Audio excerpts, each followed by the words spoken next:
Yes, okay, let's go.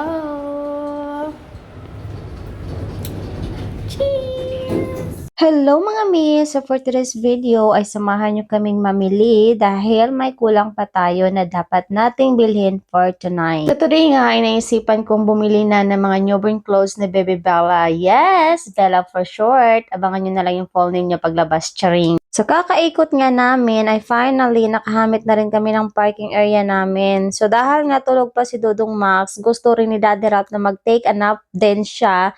Dahil nga pagod din siya, galing kasi siya sa biking session niya mga auntie, no? So ayan, anong gagawin ko nito? Naiihi pa naman si Buntis. So dahil nga tulog pa si Dodong Max, kaya hinayaan ko na lang din si Daddy Ralph na magstay. So ako na lang talaga yung pumasok sa loob at nagsha-shopping mag-isa.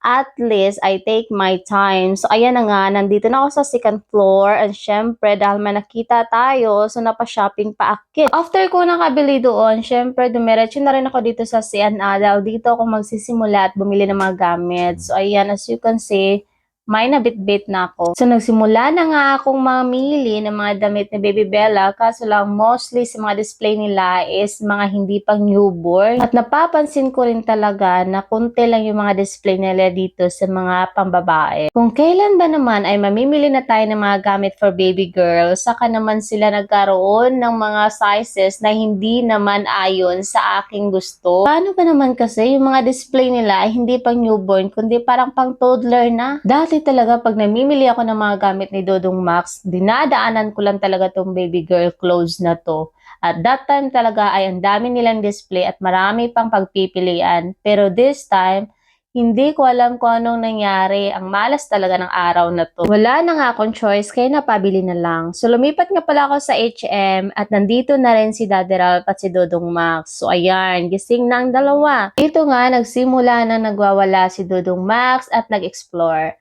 After ko nga pala magbayad dun sa H&M, so ayan, pinalaro ko na lang muna dito si Dudong Max para naman maaliw. Dami nga mga bata naglalaro dito, kaso lang hindi kaidara ni Dudong Max. Pero saglit na nga lang siya pinasakay ni Daddy Ralph kasi nga pagod daw siya at gusto na niyang umuwi agad. Nasa bahay na rin kasi si Ate Ana, siya lang mag-isa doon. Hindi naman kasi siya sumama sa amin, kaya ayan naman tuloy, napabilis yung lakad. Talagang pinakaaya ko sa mga lakad namin pag nagmamadali dahil gusto nang umuwi. So ayan na nga, dahil wala tayong choice. Kaya naman, kailangan na rin namin umuwi dahil mag-isa nga lang sa bahay si Ate Ana.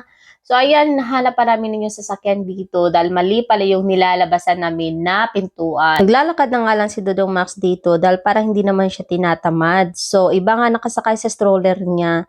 Ayan, nag-iikot pa rin pala kami at hinahanap yung sasakyan kung saan kami nakapark that time dahil nga mali yung pintuan na nilabasan namin. Sa ilang minuto nga pag-iikot ay finally nahanap na rin namin yung sasakyan kung saan nakapark. At ayan na nga, nandito na tayo sa loob ng sasakyan na syempre on the way home. At ang sungit naman ng Dodong Max ko, ayaw naman ngumiti. Uy, anong nangyari dyan? Wala sa mood si Dodong Max namin dahil kinuha namin siya doon sa pinaglalaroan niya. Hindi kasi siya nagtagal doon, kaya naman ayaw niya talagang ngumiti kahit nasabi ko mag-hi ka. Nanggigigil nga ako kay Dodong Max dito kaya pinisil ko talaga yung mukha. So ngumiti din talaga siya sa wakas. Anyway mga Mia, hanggang dito na lang. Maraming salamat. Bye!